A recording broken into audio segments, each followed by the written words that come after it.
How are you? Hope you all are good, well, happy and healthy. बच्चों, हम पढ़ रहे हैं व्याकरण।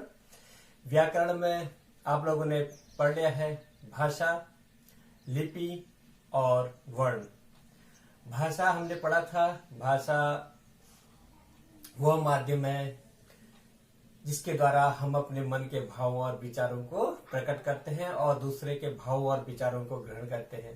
उसके बाद हमने पढ़ा था लिपि। भाषा को लिखने के लिए कुछ ध्वनि चिन्हों का निर्माण किया जाता है और उन्हें ही, वो जो ध्वनि चिन्ह होते हैं उन्हें ही हम लिपि कहते हैं। उसके बाद हम आए थे वर्ण विचार पे।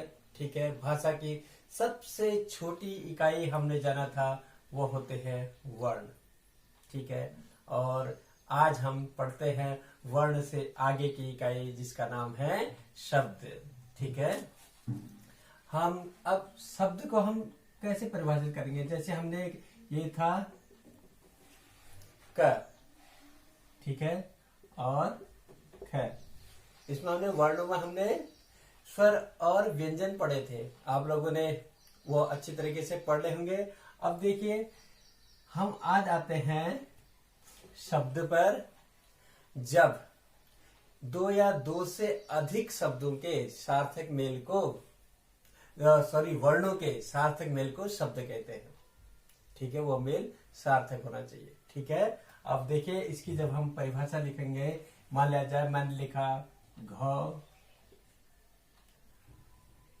धन र, ये दो वर्ण हैं और इनके मेल से एक चीज बन गई क्या? घर।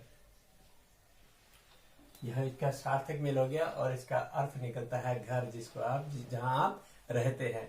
ऐसे ही अब हम इसकी परिभाषा लिखते हैं, तो परिभाषा हम क्या लिखेंगे? दो या दो से अधिक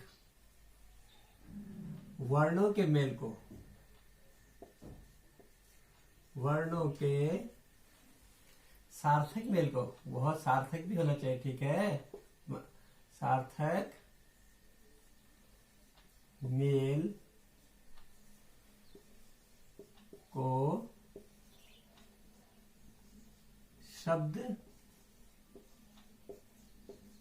कहते हैं।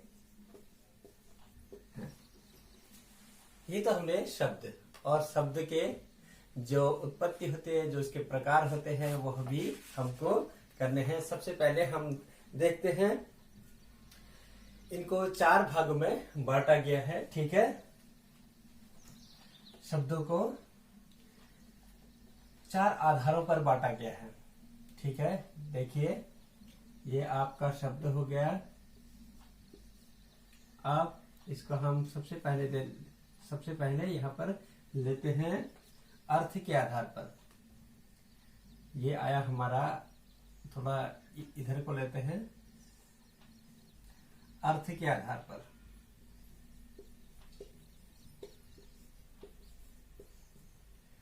अर्थ के आधार पर, अर्थ के आधार पर शब्दों के जो रूप होते हैं वह हम पढ़ेंगे। उसके बाद आता है हमारा बनावट या रचना के आधार पर। इसको हम कहेंगे रचना के आधार पर।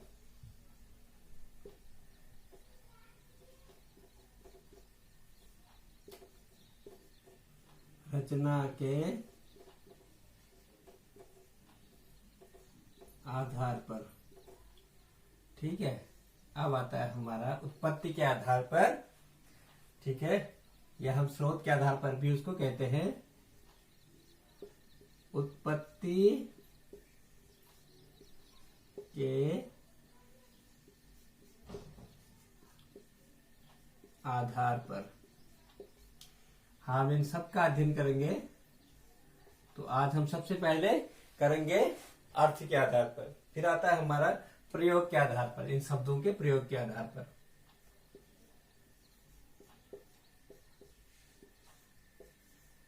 प्रयोग के आधार पर।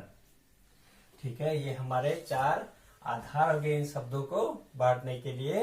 तो पहला हो गया ये हो गया हमारा दूसरा रचना के आधार पर, तीसरा हो गया हमारा उत्पत्ति के आधार पर, ये चौथा हो गया हमारा प्रयोग के आधार पर। आज हम सबसे पहले पढ़ते हैं अर्थ के आधार पर। ठीक है, अर्थ के आधार पर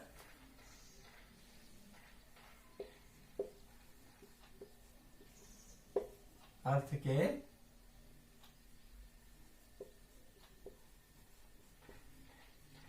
आधार पर अर्थ के आधार पर सबसे पहले तो हम देखते हैं सार्थक और निरर्थक शब्द। सार्थक शब्द पहला आता है हमारा सार्थक शब्द।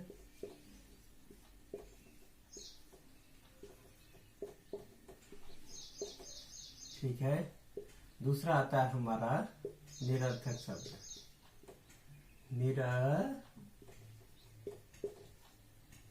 निरर्थक शब्द। अभी मैं आपको बताता हूँ सार्थक और निरर्थक शब्द क्या है।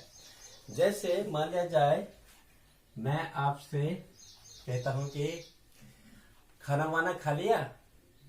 जो ये खाना है, खाना तो ये सार्थक शब्द है, आपको पता है कि खाना क्या है।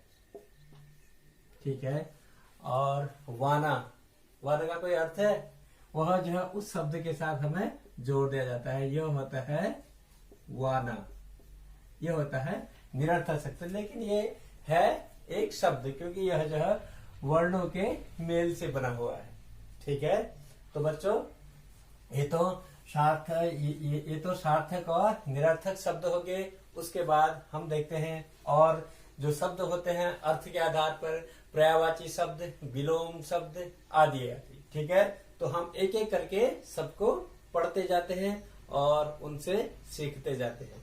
तो आइए सबसे पहले हम देखते हैं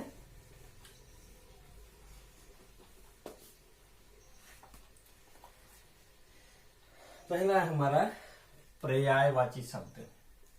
तो सबसे पहले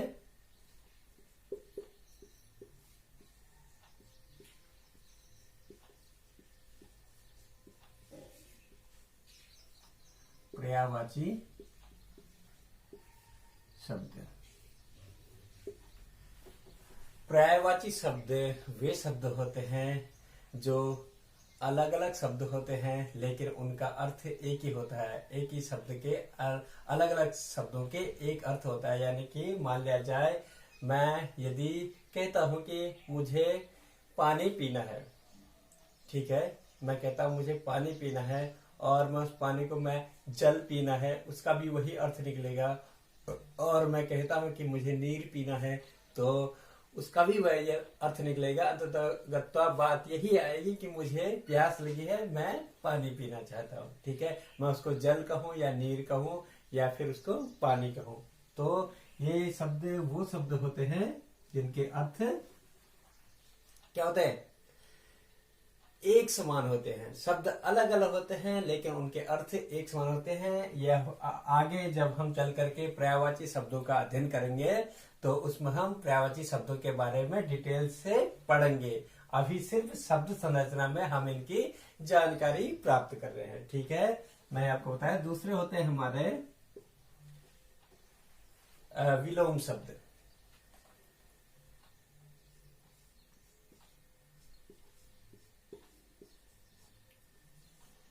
विलोम शब्द, यहाँ पर आपको एक एग्जाम्पल हम देते हैं। मान लिया जाए हमने कहा आकाश। आकाश को आप नभ कह लो या फिर गगन कह लो। ये जो सारे शब्द हैं इनका अर्थ एक ही है, आसमान। या फिर आसमान कह लो, नभ कह लो, गगन कह लो, अंबर कह लो, कुछ भी कह लो, ये होते हैं पर्यायवाची शब्द। उसके बाद आते हैं विलोम शब्द। विलोम शब्द का अर्थ होता है जो शब्द होता है उसका उल्टा शब्द। मान लिया जाए हमने आकाश कहा तो उसका उल्टा क्या हो गया, उसका डायरेक्ट उल्टा पाताल। ठीक है, जब हम विलोम शब्द के बारे में पढ़ेंगे तो हम वहां पर विस्तार से उसका अध्ययन करेंगे।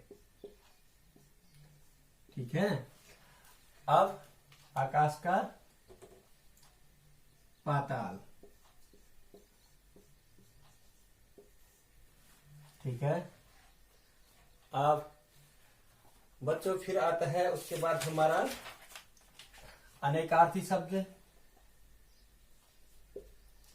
अनेकार्थी।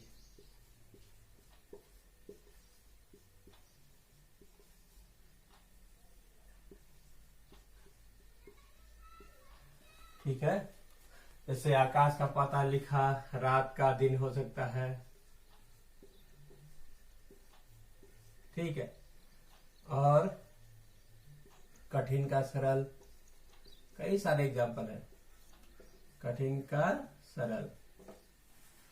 तो अब हम देखते हैं अनेकार्थी। अनेकार्थी शब्द वो शब्द होते हैं जो शब्द एक ही होता है लेकिन उसके कई सारे अर्थ होते हैं। यहाँ पर हमने क्या पढ़ा था पर्यायवाची में, यहाँ पर शब्द अलग अलग होते हैं लेकिन अर्थ एक होता है। यहाँ पर क्या होता है, शब्द एक होता है लेकिन उसके अर्थ अनेक होते हैं। उदाहरण के तौर पर यहाँ पर आपकी किताब में जो लिखा है वही समझा देता हूँ। आम। ठीक है। एक आम है फल जिसको आप खाते हैं। ये कहते हैं ये आम आदमी है। आम आदमी मतलब ये साधारण जो है, ये जो है वीआईपी नहीं है, ये इसमें जो है कोई स्पेशल बात नहीं है। जैसे सब लोग होते हैं वैसा ही आदमी है। कहते हैं कि यह आम रास्ता नहीं है। ठीक है। आम रास्ता मतलब यह सार्वजनिक सबके लिए रास्ता नहीं है, यह कुछ विशेष लोगों का रास्ता है, इसलिए यह आम नहीं है। ठीक है। अब देखिए, यदि हम कहेंगे कि आम तो उसमें उसके अर्थ अलग अलग हैं। ऐसे ही जैसे एक और है आपके पास संग। ठीक है। ये संग, एक संग होता है साथ, किसी के संग आप जा रहे हैं। ठीक है। एक होता है पत्थर। संग है, ये बहुत संग दिल है, यानी कि यह जो है बहुत पत्थर दिल आदमी है। ठीक है। तो ऐसे ही जब हम अनेकार्थी शब्दों के बारे में जब हम अध्ययन करेंगे अगले भाग में, तब वहां आप विस्तार से पढ़ेंगे। यहाँ शब्द संरचना में आपको इनकी जानकारी होनी है। ठीक है। अब आते हैं हम, ये तो हो गए हमारे शब्द संरचना, जो शब्द थे और उन अर्थ के आधार पर कैसे कैसे शब्द के भेद हो सकते हैं। उसके बाद आते हैं एक। तो बच्चों अब हम दूसरा पढ़ते हैं, रचना के आधार पर। रचना के आधार पर। रचना के आधार पर भी इन शब्दों की 3 प्रकार से रचना होती है। पहले होता है हमारे रूढ़ शब्द। पहला है हमारा रूढ़ शब्द। रूढ़ बच्चों, रूढ़ शब्द वे शब्द होते हैं जिनको यदि हम अलग कर दें तो उनका कोई अर्थ नहीं रह जाता है। ठीक है। मान लिया जाए, उदाहरण के तौर पर मैं आपसे कहूं घर, यह शब्द है, यह रूढ़ शब्द है।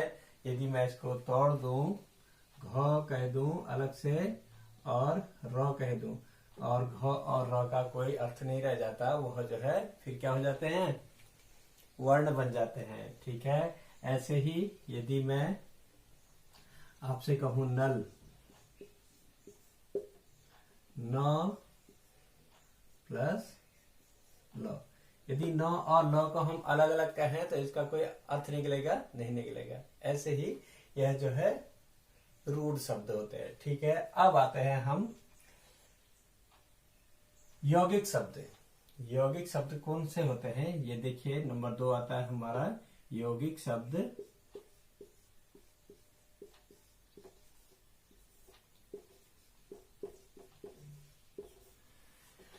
जब दो शब्दों से मिल करके, दो रूढ़ शब्दों से मिल करके एक नया शब्द बनता है, तो उसको हम यौगिक शब्द, यौगिक का मतलब होता है जुड़ना, जो जुड़ करके, जो योग से, जो संयोग से बना हो, उसको कहते हैं यौगिक। जैसे यहाँ पर हमने घर लिखा था, घर में हमने, अब हम इसके आगे एक शब्द और जो रूट शब्द है उसको लिखते हैं, जैसे कि रसोई। ये है रसोई, क्योंकि यदि हम इसको तोड़ेंगे तो इसका कोई अर्थ नहीं रह जाएगा। तो अब हम देखते हैं रसोई प्लस घर कर देंगे तो एक शब्द बन गया रसोई घर।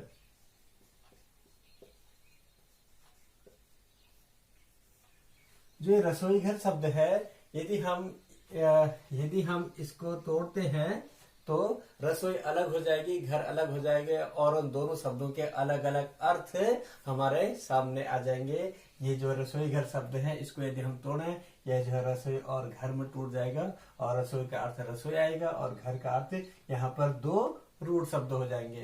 एक जो यौगिक शब्द था, इसके टूट करके दो रूट शब्द हो गए और इनके अलग अलग अर्थ निकल गए। अब आता है एक जिसका आता है योग रूट। ठीक है, अब देखिए 3, इसको कहते हैं योग रूट। इनके मिलने से जो टुकड़े होंगे, उनके मिलने से जो शब्द बनेगा, उसका कोई अलग ही अर्थ निकलेगा। माना जाए यहाँ पर हमारा नीला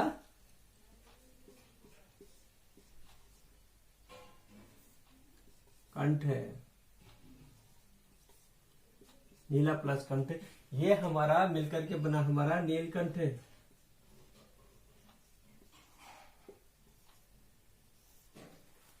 ठीक है, ये शब्द हमारा नीलकंठ बना, और इस नीलकंठ का अर्थ है भगवान शिव।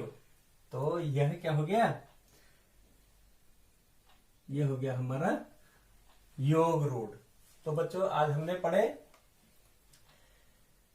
शब्द संरचना में। सबसे पहले हमने पढ़े शब्द, उसके बाद उसके 4 आधारों में बांट दिया। सबसे पहले अर्थ के आधार पर, दूसरा था हमारा बनावट या रचना के आधार पर, तीसरा था हमारा उत्पत्ति के आधार पर, और चौथा है हमारा प्रयोग के आधार पर। हमने 2 आधार पढ़े हैं, पहला अर्थ के आधार पर, दूसरा रचना के आधार पर। अब हम अगले भाग में पढ़ेंगे 2 और भाग, जिसमें हमने उत्पत्ति के आधार पर और प्रयोग के आधार पर पढ़ेंगे। तो बच्चों, इन शब्दों को आप लोग, क्योंकि ये हमने क्योंकि आपकी कक्षा 5 है, तो हमने थोड़ा सा इसकी जो एक इंट्रोडक्शन दे रखा है। जब आप बड़ी कक्षा में पढ़ेंगे तो इनको फिर विस्तार से पढ़ेंगे। तो बच्चों, आज के लिए इतना ही। धन्यवाद।